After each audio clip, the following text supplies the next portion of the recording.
안녕하세요. 저는 31살 결혼 경험이 있는 여자입니다. 제가 결혼을 하게 된 건 30살이고, 결혼 1년 만에 이런 일이 생길 줄은 꿈에도 몰랐네요. 남편과 저는 한 카페에서 만나게 되었어요. 저희 동네에 카페가 새로 생긴다는 말에 관심 있게 봤거든요. 테이블 4개 정도의 작은 카페였지만 조용했고 사람이 많지 않아서 다른 프랜차이즈 카페보다 제 시간을 가질 수 있을 것 같아 그 카페에 다니게 됐죠. 제 나이 또래로 보이는 남자가 손님들이 오면 부드럽게 웃으면서 맞이하는데 그 모습이 참 좋아 보이더라고요. 그리고 커피를 내릴 때면 어찌나 즐거워하는지 정말 자기가 하고 싶어서 하는구나 싶었고, 그냥 돈을 벌기 위해서 어쩌다 붙은 회사에 다니면서 하루하루 아무런 의미 없이 살아가는 제가 어찌나 초라해 보이던지. 그런데 그분은 주말에만 나오고 평일에는 다른 여성분이 카페에 계셨어요. 훨씬 젊어 보이는 게 아르바이트생 같아 보였죠. 하지만 카페는 분위기와 커피 맛으로 가는 거잖아요. 그 카페는 조용하고 음악도 거슬리지 않고 거기다가 식물도 많이 배치되어 있어서 마음이 편안해지는 기분이었습니다. 거기다가 커피는 어떤 원두를 쓰는 것인지 너무 신맛이 강하지 않은 제가 딱 좋아하는 스타일의 커피였고, 다른 곳에 비해서 가격도 저렴했어요. 그러다 보니 야근이 없는 날이면 그 카페에 들러 책을 읽거나 휴대폰으로 웹툰을 보기도 하고 이런저런 시간을 보내는 것이 제 힐링이 되었습니다.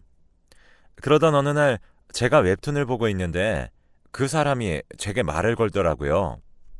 자기도 좋아하는 웹툰이라고 하면서 웹툰 좋아하시냐고. 마침 손님도 없었던 터라 저랑 그 사람은 웹툰 이야기를 하기도 하고 책 이야기도 하면서 많은 이야기를 나눴습니다. 그러면서 제게 자주 와주셔서 감사하다면서 쿠키를 서비스로 주셨죠. 그날 이후 제가 그 카페에 갈 때면 우리는 반갑게 인사하는 사이가 되었고, 주말에 집에서만 있던 제가 카페에서 시간을 보내며 지내는 사람으로 바뀌게 되었습니다. 그렇게 어느 날 일주일 만에 만난 그 사람에게 궁금함을 참지 못하고 물었어요. 왜 주말에만 카페를 하고 있냐고 그랬더니 자기는 카페가 너무 하고 싶은데 아직 카페만 하기에는 자기의 수입이 좋지 않고 매출도 너무 들쑥날쑥이라 평일에는 회사를 다니고 있다고 했습니다. 정말 놀라웠어요. 많은 분들이 아시겠지만 회사를 다니면 주말에는 정말 아무것도 하기 싫고 그대로 누워만 있고 싶잖아요. 아니면 마음 편한 곳을 찾아서 드라이브를 가거나 스트레스가 확 풀리게 무언가를 하게 되는데 또 일을 하고 있다는 사실이 신기했죠. 그러자 그 사람은 이게 자신의 낙이라고 하더라고요. 내 카페가 있다는 사실도 너무 좋고 커피를 내려서 판매를 한다는 사실이 너무 좋다고 했습니다.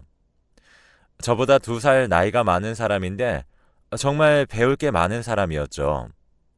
그 사람은 손님이 없을 때면 제 테이블에 케이크나 쿠키를 서비스로 주기도 하고 아메리카노나 드립 커피만 마시는 제게 새로 리필해서 가져다 주기도 하고 제 앞에 앉아서 이런저런 이야기를 나누기도 했습니다. 그러면서 점점 이 사람의 사고방식 그리고 성실함과 마음 씀씀이 등이 제 마음속을 파고들더라고요. 그리고 벚꽃잎이 흩날리던 봄이 되자 저는 제 마음을 감추지 말자는 생각이 들었습니다. 그동안 이야기를 해보았지만 연인에 대한 이야기는 하나도 하지 않았고 카페가 작다 보니 통화를 하는 것에 대해서 조금 들리기도 했는데 그때에도 누군가 사귀거나 하지는 않는 것 같았거든요. 저는 그 사람에게 카페가 끝나고 밤에 벚꽃 보러 가지 않겠냐고 물었더니 그 사람은 제 말을 듣고 잠시 고민을 하는 듯 싶다가 흔쾌히 알겠다고 하더라고요. 저는 정말 기뻤죠. 사실 전 나쁜 남자가 끌리는 것인지 그 전까지 정말 쓰레기라고 불리는 남자들을 많이 만났거든요. 저를 두고 바람을 피는 남자, 백수 생활하며 제 집에서 빈대 붙어서 사는 연하, 심지어 의심이 많아 제가 누구와 연락만 하면 절 때렸던 전 남자친구도 있었습니다. 드디어 좀 괜찮은 사람과 잘 되는 건가 싶은 생각도 했죠. 그리고 기다리던 데이트를 하는 날이 왔어요. 정말 이 날을 위해서 옷도 새로 사고 네일도 받고 팩도 열심히 하면서 피부 관리까지 하고 예뻐 보이기 위해서 정말 많은 노력을 했죠.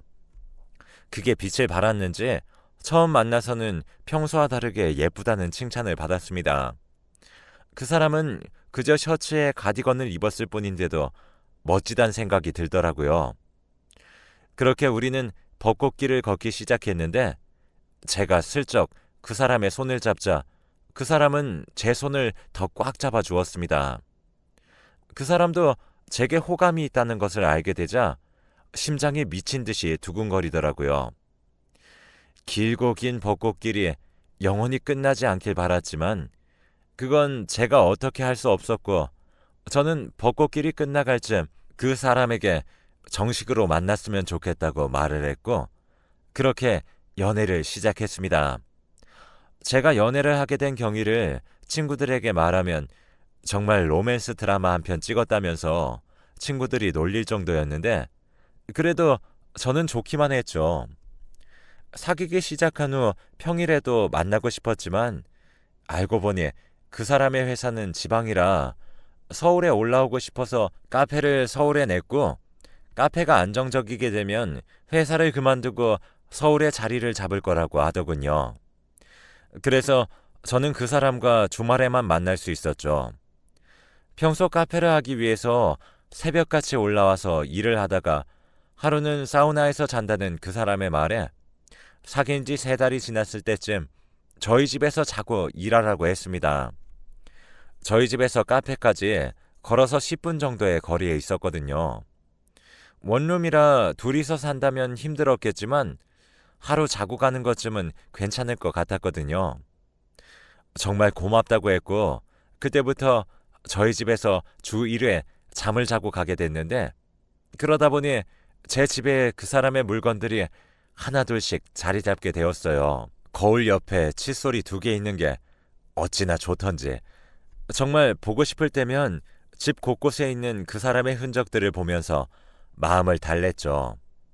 저는 그 사람을 위해서 요리도 배우기 시작했어요.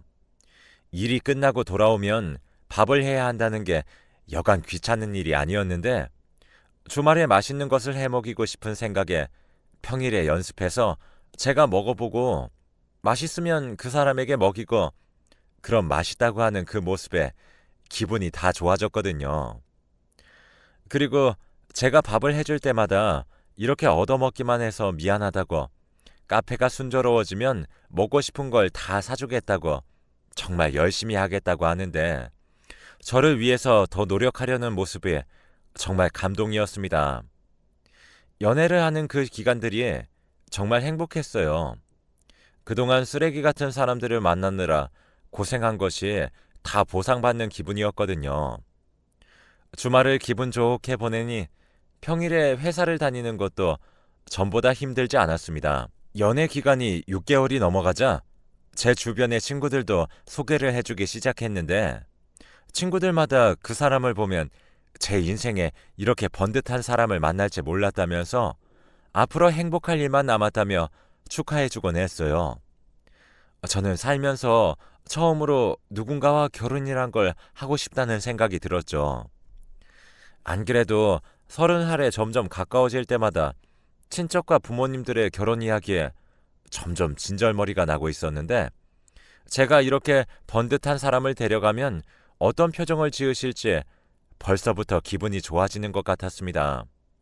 그래서 어느 날 제가 결혼 이야기를 조심스럽게 꺼냈죠. 그러자 그 사람의 표정이 안 좋아지더라고요. 결혼하는 것이 혹시 부담스럽냐고 물어보니 아직 자기가 안정적이지 않아서 결혼을 하기엔 저에게 부담을 너무 많이 줄 것 같다면서 조금 있다가 하자고 하더라고요.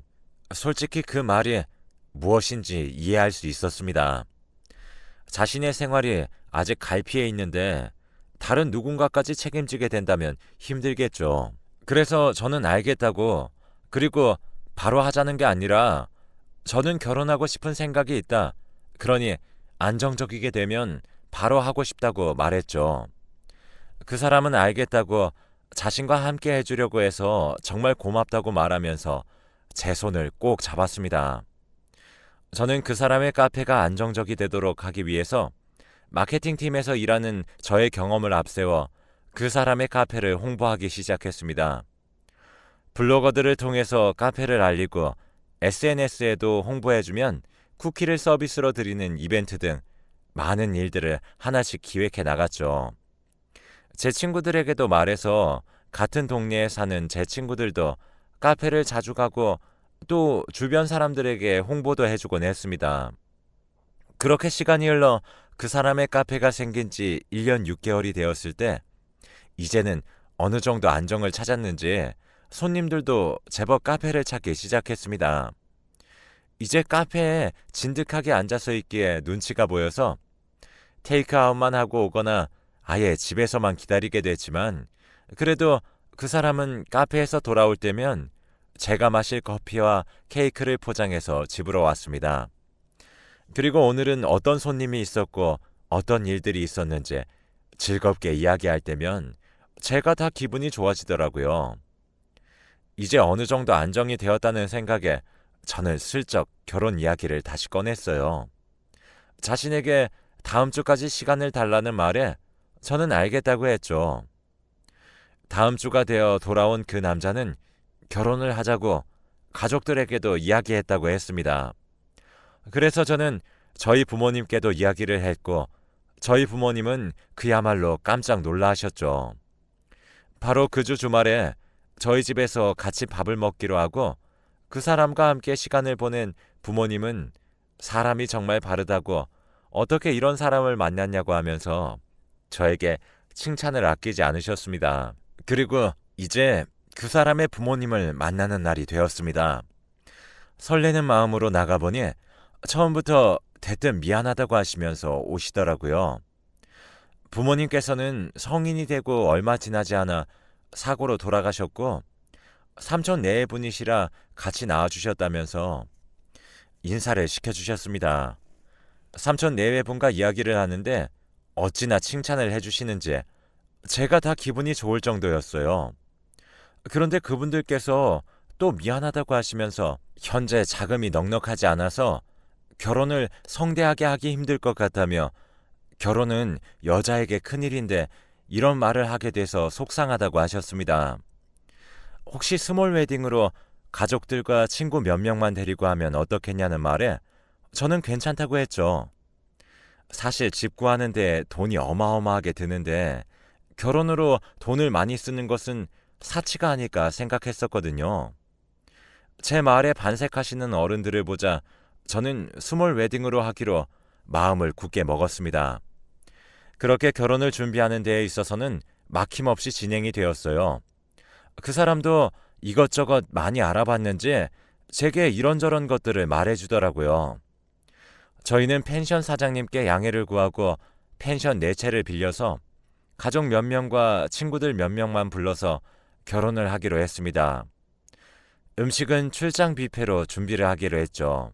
돈을 줄이기 위해서 웨딩 사진도 사진 찍기 좋아하는 친구에게 부탁해서 셀프 웨딩 사진을 찍으면서 결혼 준비를 착착 진행해 갔습니다. 그런데 한 가지 의아한 것은 혼인신고에 관한 이야기였습니다. 저는 하루라도 빨리 이 남자가 내 남자다 도장을 딱 찍고 싶었는데 이 사람은 2년 정도 살아보고 나서 아이가 생기면 혼인신고를 하자고 하더라고요. 그래서 왜 그러냐? 그건 여자가 보통 말하지 않냐고 하니 저를 생각해서 그런 거라고 하는데 저는 그런 거 걱정 안 해도 된다고 했는데도 고집을 피우더군요. 그리고 기다리던 결혼식 때는 정말 기분이 좋았어요. 드디어 그 사람과 가족이 된다는 사실이 행복했습니다. 갈등이 조금 있었던 혼인신고서도 제가 도장을 찍어서 남편에게 주니 남편이 접수를 하겠다고 했고 딱히 지역에 상관없이 구청에 가면 된다면서 외근이 많은 자신이 접수를 하겠다고 하기에 그러라고 말했습니다. 그 사람은 집안일도 나눠서 하고 생활비도 계산해서 반반씩 내고 나머지는 자기 용돈으로 하자는 식으로 저와 협의를 하고 제가 이상적으로 생각했던 부부 생활을 하게 해주었죠. 한 가지 안타까운 건 그 사람이 어느 정도 카페에 매출이 나올 때까지 회사와 카페를 병행해야 한다는 사실이었습니다. 제가 회사를 다니면서 돈을 버니까 카페에만 집중해보지 않겠냐는 말에도 그 사람은 완고했습니다. 서운하긴 했지만 그 사람의 의견을 존중해 주어야 한다고 생각했기에 응원해 주기로 했어요. 저는 하루하루가 너무 행복했답니다. 주말에만 만나다 보니 매주 엄청나게 애틋하더라고요. 그 사람이 금요일 밤 늦게 집으로 와서 저와 함께 있다가 토요일 아침 일찍부터 카페를 열었고 토요일 밤과 일요일 아침 이렇게 저와 시간을 보내다 일요일 카페를 닫으면 다시 회사로 향하기를 6개월 정도 했을 때였습니다. 회사에서 일을 하고 있는데 친구에게서 카톡이 오더라고요. 뭔가 이상한 이야기를 들었다고 하더니 여기 알바생이 혹시 남자냐고 물었습니다. 그래서 알바생은 쭉 여자였다고 하니 친구가 이상하다고 하더라고요. 대체 무슨 일이냐고 물어보는 저에게 친구는 한동안 대답이 없었고 갑자기 싸한 기분에 집중이 안 되면서 대체 무슨 일인가 싶었는데 잠시 후에 메시지가 한 통 오더라고요. 음성 파일과 함께 무슨 일이 있는지 확인해 봐야 할 것 같다는 내용이었습니다. 음성 파일의 내용은 제 친구 목소리와 10대 여학생의 목소리였습니다. 제 친구가 알바생을 불러서 갑자기 불러서 미안하다며 사실 얼마 전부터 카페 사장님이 마음에 들었는데 방금 자기가 카페에 들어오기 전 아빠가 하는 카페라는 이야기를 들었는데 맞냐고 물어보자 알바생은 맞다고 대답하는 내용이었습니다. 그러면서 자기 아빠가 좀 잘생겼다며 들떠있는 목소리였습니다. 그러면서 임자 있으니까 마음을 접어야 된다며 안 됐지만 다른 사람을 찾으라는 여학생의 목소리가 들렸죠. 제 친구는 도무지 자식이 있을 사람으로 안 보인다면서 주말에만 오셔서 아쉬웠는데 가정이 있는 거였냐면서 더 아쉬운 소리를 했습니다. 그러자 그 학생도 아빠가 주말에 바쁘다고 오지 말라고 해서 아빠 카페에 놀러 왔다고 인증샷 찍으러 개교 기념일인 오늘 몰래 찾아온 거라며 해맑게 웃었고 그 웃음소리를 끝으로 내용이 끝이 났습니다. 저는 하늘이 무너지는 것 같더라고요. 도저히 일을 할 수가 없어 회사에는 몸이 아프다고 급하게 반차를 내고 들어가면서 가족관계 증명서를 떼보았죠. 남편이 들어있지 않았습니다. 혼인신고서를 접수한다던 사람이 6개월이 지나도록 아직 접수를 안 했던 것이었죠. 손이 덜덜 떨려오기 시작하면서 저는 노트북을 켜서 저장되어 있는 남편의 공인인증서로 주민등록 등본을 뗐습니다. 그러자 저는 전혀 모르는 사람이 배우자와 자녀로 떡하니 자리 잡고 있더라고요. 사기를 당했다는 것을 알자 오히려 머리가 차게 식는 것 같았습니다. 저는 그 주소를 적어두고 남편에게는 이번 주말에 잠깐 친구랑 만나야 할 것 같다고 같이 있어주지 못해 미안하다고 했습니다. 남편은 괜찮다면서 친구와 즐거운 시간 보내라고 그리고는 사랑한다고 하더라고요. 그 주 주말 저는 등본에 있는 집으로 찾아갔습니다. 초인종을 누르니 웬 여성분이 누구냐고 물어봤고 저는 남편의 이름을 대면서 그 집이 맞냐고 물어봤습니다. 여성분이 맞다면서 나오시더군요. 저는 여성분에게 죄송하지만 지금 할 말은 자녀분이 계시지 않는 곳에서 이야기를 해야 할 것 같다고 그러니 혹시 조용하게 이야기할 만한 곳이 있냐고 물어보니 무슨 일이냐면서 저를 의심의 눈초리로 바라봤습니다. 저는 조용히 핸드폰에서 제 프로필 사진으로 되어 있는 남편과의 웨딩 사진을 보여줬죠. 그 여성분이 깜짝 놀라서 저를 바라보더라고요. 그리곤 집 안으로 저를 들여보내 주셨습니다. 마침 자녀들이 놀러가서 늦게 올 거라고 하면서요. 저는 식탁에 마주 앉아 그 여성분에게 있었던 일들을 하나하나 말을 해주었습니다. 어떻게 만났는지, 어떻게 사귀게 되었는지, 그리고 결혼까지 말이죠. 사귀게 되는 부분에서 그 여성분이 욱했는지 저를 때리려 손을 올렸다가 그대로 힘없이 손을 내리더라고요. 이야기를 끝까지 다 들은 그녀는 눈물을 흘렸습니다. 알고 보니 두 사람은 18살 때 사귀다가 아이를 가지게 됐고, 그것 때문에 여자분은 학교를 그만두어야 했을 뿐더러 부모님들의 반대 속에서 결혼까지 했다고 했죠. 한 사람이라도 돈을 벌어야 했기에 남편은 대학교까지 졸업하고 꽤 괜찮은 회사에 들어가게 되었다고 했습니다. 반면 여성분은 아이를 키워야 했기에 불과 2년 전에 검정고시를 봐서 합격했다고 했죠. 그러면서 제 말을 듣고 당장이라도 남편과 이혼을 하고 싶지만 아이는 어떻게 해야 하며 고졸을 겨우 면한 자기는 어떻게 먹고 살아야 할지 막막하다고 했어요. 그녀의 말을 들으면서 저는 일단 그 남자랑 헤어질 거다. 하지만 회사에서는 결혼을 했다는 사실을 알기 때문에 이런 일이 있었다는 걸 말할 수 없어 열받지만 한동안만 프로필 사진으로 해놓는 것을 양해해달라고 했습니다. 그리고 잠잠해지면 그 사람에 대한 건 다 지워버리겠다고 했죠. 그랬더니 그러라고 하더라고요. 저는 한 가지 부탁이 있다면서 내일 이곳에 다시 찾아와도 되겠냐고, 그 사람이 어떤 표정일지, 그리고 싸대기라도 한 대 갈겨주고 싶다 했습니다. 그 여자분은 또 그러라고 했습니다. 그리고 다음날 이번 주말에 못 봐서 아쉽지만 친구들과 좋은 시간 보낸 것 같아서 다행이라는 그 남자의 역겨운 문자를 보면서 저는 저녁 시간에 그 여성분의 집으로 향했습니다. 제가 도착하자 그 여성분은 아이들을 잠시 친정에 맡겼다면서 저와 함께 그 남자를 기다렸습니다. 늦은 밤이 되자 문 여는 소리가 들렸고 저는 못 들은 척 거실에서 핸드폰을 하고 있었습니다. 아빠 왔는데 어디 있냐고 애들을 찾으며 들어오던 그 사람은 거실에 앉아있는 저를 보고 굳어버렸어요. 저는 소파에 두었던 파리채를 들고 그 남자에게 향했습니다. 김치 싸대기가 유행이었던 걸 기억해내서 김치로 해보고 싶었지만 그러기엔 너무 음식 낭비인 것 같았고 손으로 때리자니 제 손이 아플 게 싫어 생각해낸 것이 파리채였죠. 제가 때리러 오는 것을 알고 있는 것 같았지만 그 사람은 움직이지 않았어요.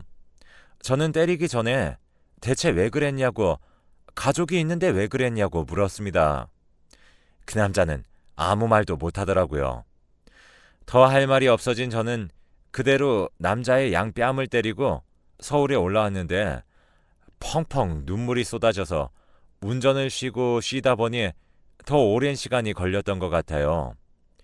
도무지 신혼집으로 갈 수는 없어 부모님께 가니 늦은 시간에 울면서 찾아온 저를 보고 놀라시더라고요.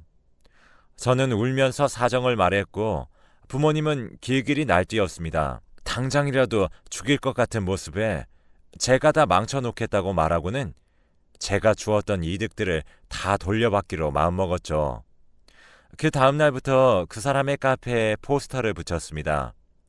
젊을 때 사고 쳐서 아내가 뒷바라지 해줬더니 딴 여자를 속이고 또 결혼해서 두 집 살림을 했다는 이야기였습니다. 일주일쯤 되자 제가 포스터를 붙였다는 사실을 알아서인지 저한테 연락이 왔지만 저는 바로 차단했고 부모님 댁에도 찾아왔다고 하더라고요. 하지만 저는 이미 신혼집은 제 명의였기에 그 집을 팔아서 원룸을 잡아 혼자 생활하고 있습니다. 결국 소문이 안 좋아지자 카페는 문을 닫았습니다.